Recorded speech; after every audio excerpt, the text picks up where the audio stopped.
It's March 10, 2023. The Rodriguez family home in San Antonio, Texas, is alive with anticipation. In just a few hours, the house will be filled with laughter, music, and the excited voices of children. Olivia Rodriguez, 35 years old, moves through the kitchen, double-checking every detail for the birthday celebration. Her daughters, Sophia and Isabella, are about to turn another year older. 9 and 6. Their party dresses are already laid out. The invitations were sent. A unicorn cake sits on the counter, waiting to be cut. Everything is exactly as it should be. The afternoon sun filters through the curtains, casting a warm glow over the room. Olivia picks up her phone, smiling as she types a message to her sister. Everything is ready. Can't wait to see you all. She presses send. A simple text. A final text. Outside, the neighborhood hums with normalcy. Cars pull into driveways. A dog barks down the street. Neighbors chat over fences. Just another Friday afternoon. But inside the Rodriguez home, an argument erupts. 3:15 p.m. Olivia's husband, Daniel Rodriguez, 38, raises his voice. His words are sharp, cutting through the thin walls. A neighbor pauses on their porch, glancing toward the house. They can't make out the words, but the anger is unmistakable. It isn't the first time they've heard it. Inside, Olivia stands her ground. She has spent years walking on eggshells, trying to keep the peace, making excuses for him. But today is different. Today is supposed to be about the girls. She doesn't want another fight. She doesn't want her daughters to hear this. 3:30 p.m. The front door slams. A security camera across the street captures Daniel storming out, his face tense, his movements hurried. He climbs into his car and speeds away, unaware that his every move is being recorded. Inside, Olivia exhales. She doesn't know where he's going. She doesn't care. For the first time all day, the house is quiet. She runs her fingers over the edge of the birthday cake, straightens the stack of paper plates on the counter. She tells herself everything is fine. But then, her phone vibrates in her hand. 3:45 p.m. A new message. This time, it isn't a confirmation. It isn't a reminder. It isn't excitement. It's hesitation. I don't know if we should have this party. Something feels wrong. A text to a friend. A whisper of uncertainty. A thought she almost didn't put into words. She presses send. The message is delivered. It sits there, unread. Outside, the sun begins to dip lower in the sky. The party is still scheduled to begin in 2 hours. Family and friends are on their way.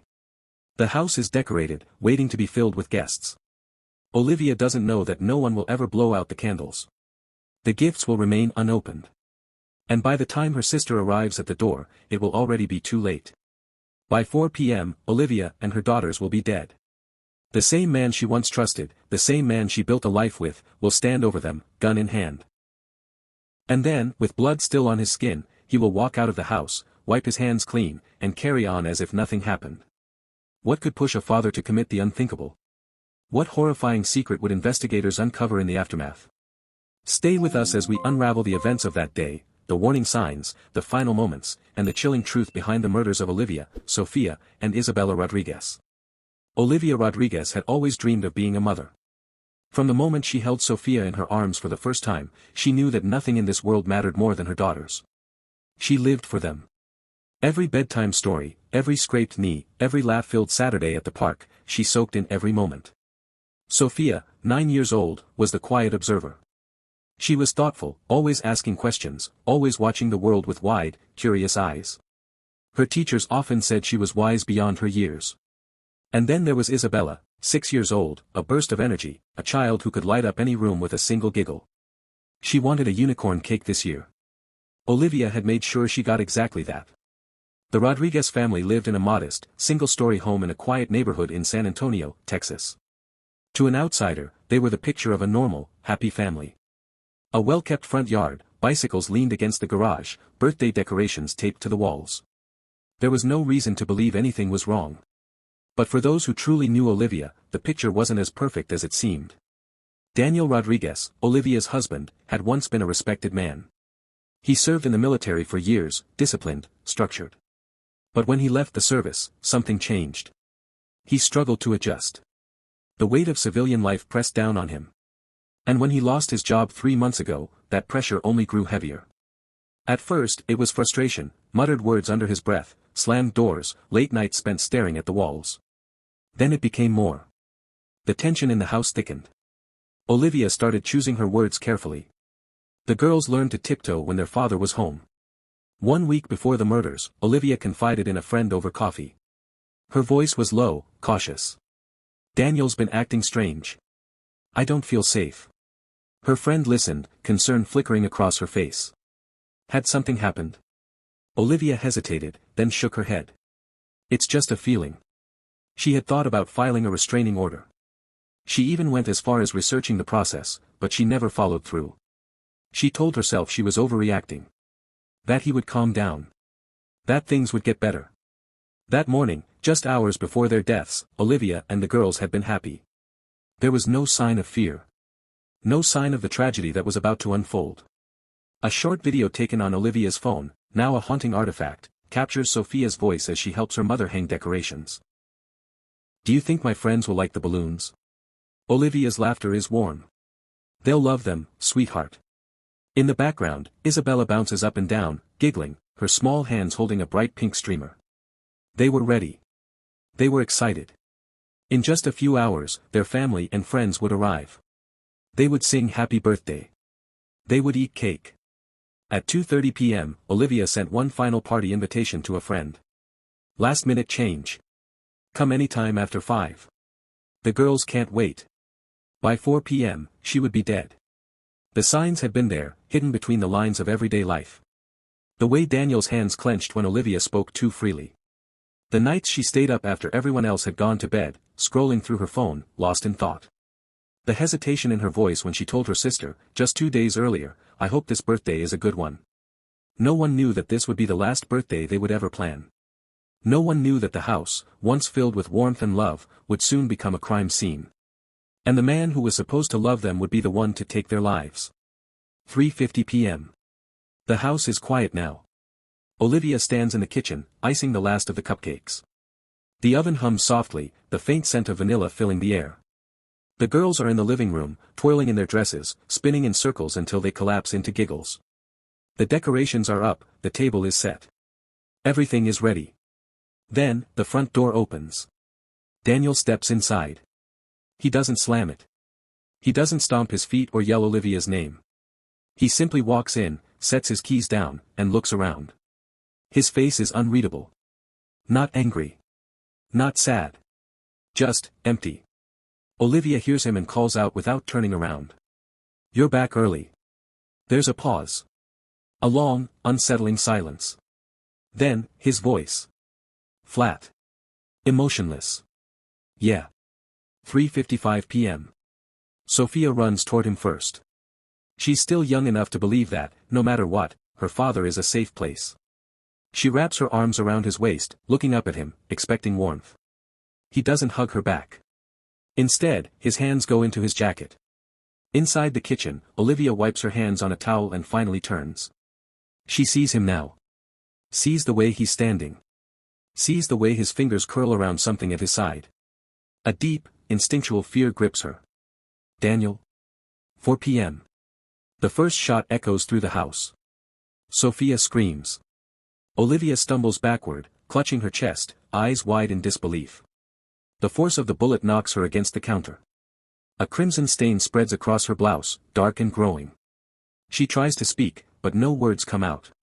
She reaches for something, anything, but her legs give out, and she crumples to the floor. Sophia and Isabella freeze. They don't understand. They can't understand. 1 second, their mother was standing, and now she's on the ground, her body trembling. Daniel takes a step forward. Sophia moves first, throwing herself over her mother's body. "Daddy, stop. Please. Don't hurt Mommy." She's sobbing, clutching Olivia's dress, trying to wake her up. Isabella, confused and terrified, clings to her sister. Their small hands grip each other desperately. Daniel raises the gun again. The second shot is louder than the first. Sophia jerks, her body going still. Isabella lets out a wail, a sound of pure, raw fear. Another shot. Then silence. 4:05 p.m. Daniel exhales. Slowly. He looks down at what he's done. The bodies of his wife and daughters lay motionless, the floor beneath them slick with blood. For a moment, he just stands there. Staring. Then, as if waking from a dream, he moves. He sets the gun on the counter. Rolls up his sleeves. Walks to the sink and turns on the water. He washes his hands. The water runs red, swirling down the drain. He moves with eerie precision. Step by step. He peels off his stained shirt, replaces it with a clean one.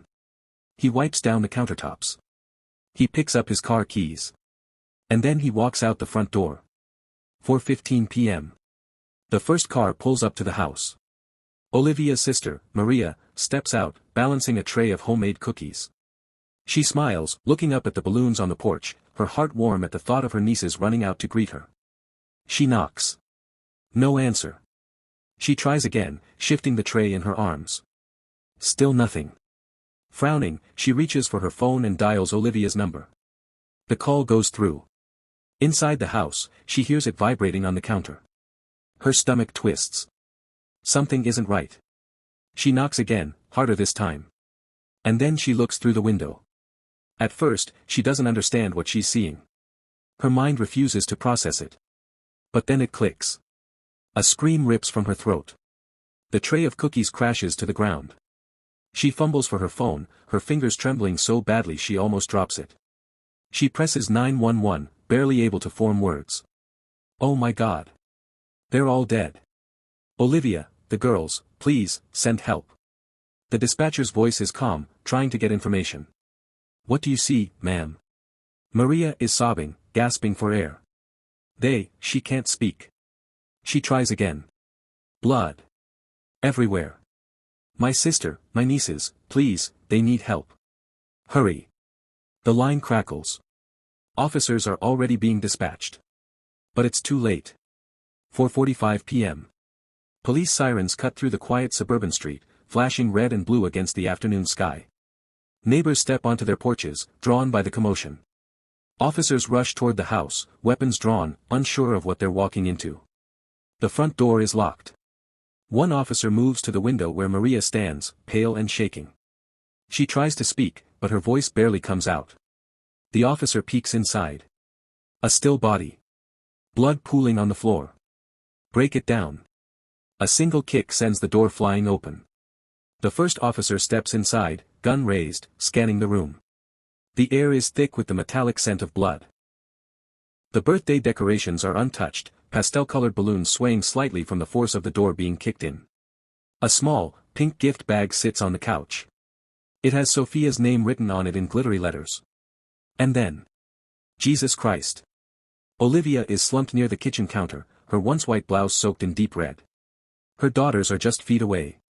The youngest, Isabella, still has her fingers curled around Sophia's dress, as if holding on to her sister in her last moments. The house is silent. No movement. No breathing. The lead officer checks Olivia first. He presses 2 fingers against her neck, searching for anything, a pulse, a flicker of life. Nothing. He moves to the children, but the moment his hand touches Sophia's wrist, he knows. They're gone. His radio crackles. 3 confirmed deceased. We need forensics, homicide, and a search team. Now. The house, once filled with the sound of laughter and birthday excitement, is now a crime scene. Detectives arrive, their faces unreadable. They take in the scene with quiet efficiency. No sign of forced entry. No ransacked rooms. No valuables missing. This wasn't a robbery. This was personal.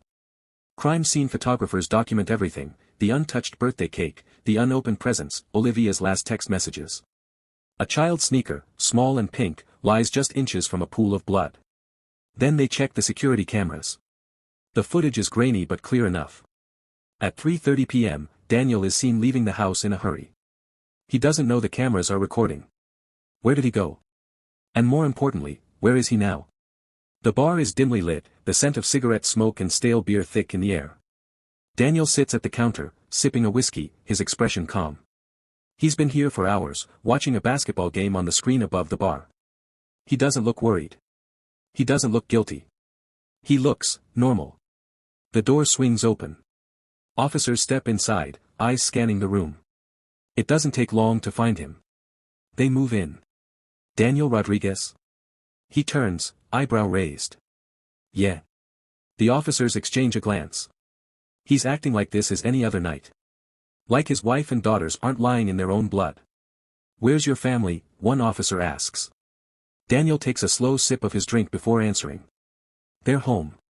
Why? The words hang in the air. The officer's jaw tightens. Stand up. Daniel sighs, as if this is an inconvenience. He doesn't resist. He doesn't ask questions. He simply sets down his drink, places his hands behind his back, and lets them cuff him. As they lead him outside, the bartender watches in stunned silence. He had been serving this man for hours. Had no idea what had happened just a few miles away. As Daniel is placed in the back of the police car, an officer leans in. Your wife and daughters are dead. For the first time, Daniel's expression changes. But not to shock. Not to grief. He just exhales, like a man who's finally relieved. Daniel sits in a cold, gray room, hands resting on the table. A detective slides into the chair across from him. You want to tell me what happened? Daniel shrugs. I wasn't home. The detective leans back, arms crossed. That's funny. We have security footage that says otherwise. A flicker of something crosses Daniel's face. He wasn't expecting that. The detective lets the silence drag on. Then he speaks again. You left the house at 3:30. You were seen on camera. Then you disappeared for hours. Where did you go? Daniel doesn't answer. Where's the gun? Still, nothing. Then, finally, Daniel speaks. His voice is quiet. Almost indifferent. She was leaving me. The detective frowns. Who? Olivia. She was planning to file for divorce after the party. There it is. The truth, slipping out like a confession he doesn't even care to hide. She was gonna take my kids, Daniel continues, staring at the table. She was gonna leave, just like that. After everything. His hands tighten into fists. His voice remains flat. I couldn't let that happen. The detective studies him carefully. So you killed them. Daniel doesn't blink. Doesn't flinch. Instead, he leans back in his chair, exhales, and mutters one final sentence. They're mine. The detective feels something cold settle in his chest. Because Daniel Rodriguez isn't just a man who lost control. He's a man who never planned on letting go. August 14, 2023, the trial begins. The courtroom is packed. Journalists, family members, and curious onlookers fill the benches, all waiting to see the man who turned a birthday celebration into a massacre. Daniel Rodriguez enters, shackled at the wrists, wearing a standard orange jumpsuit. He doesn't look at anyone. He doesn't scan the room for familiar faces. He simply takes his seat at the defense table, hands folded neatly in front of him. The air is tense. The weight of grief is everywhere. On Olivia's mother, who grips a tissue so tightly her knuckles turn white. On Maria, Olivia's sister, who refuses to look at Daniel. And on the jury, who have already seen the crime scene photos, images they will never forget.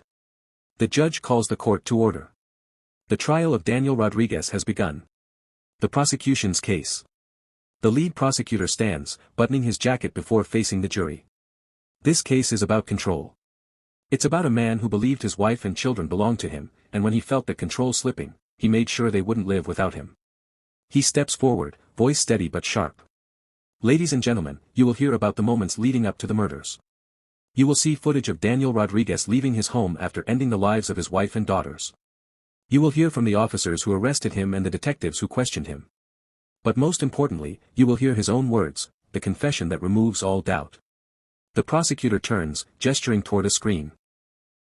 The courtroom goes silent as security footage plays. The grainy video shows Daniel walking to his car at 3:30 p.m.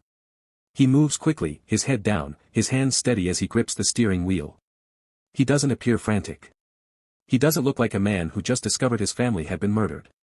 Because he knew. The footage stops. The prosecutor's voice is calm, but firm. This was not a man in shock. This was a man leaving the scene of his own crime. Then comes the autopsy report. Olivia was shot twice, once in the chest, once in the stomach. The children, shot at close range. Sophia, holding on to Isabella in what was likely an attempt to shield her. The jury shifts uncomfortably. Some glance down at their hands. Others steal a look at Daniel, searching for any sign of remorse. They find none. The defense's argument. Daniel's attorney rises, buttoning his suit. His voice is smooth, controlled. There is no doubt that this is a tragedy. But we must understand the full picture. My client was a man struggling with unemployment, a failing marriage, and immense stress. When he learned Olivia planned to leave him, his world collapsed. He paces slightly, addressing the jury. What happened on March 10th was not premeditated murder. It was a moment of overwhelming emotion. A man pushed to his breaking point. He pauses, letting the words settle. We are not asking you to excuse what happened. But we are asking you to consider, was this truly cold-blooded murder, or was it the desperate act of a man who lost everything? Olivia's sister takes the stand. Maria's hands tremble as she adjusts. Maria wipes her eyes, inhaling sharply before looking straight at Daniel. She gave you a chance. And you took everything from her. Daniel doesn't flinch. The prosecutor leans forward. Maria, did Olivia ever express fear for her children's safety? Maria nods, voice barely above a whisper. Yes. She said if she left, he might try to take them from her. The verdict. August 25, 2023. The jury has deliberated for just under 3 hours. The courtroom is silent as they file back in. Daniel sits motionless, his expression unreadable. The judge turns to the foreman. Has the jury reached a verdict? Yes, Your Honor. The paper is handed over. The judge unfolds it. Reads it. Then speaks the words the entire courtroom is waiting for. We, the jury, find the defendant, Daniel Rodriguez, guilty of first-degree murder. A strangled sob escapes from Olivia's mother.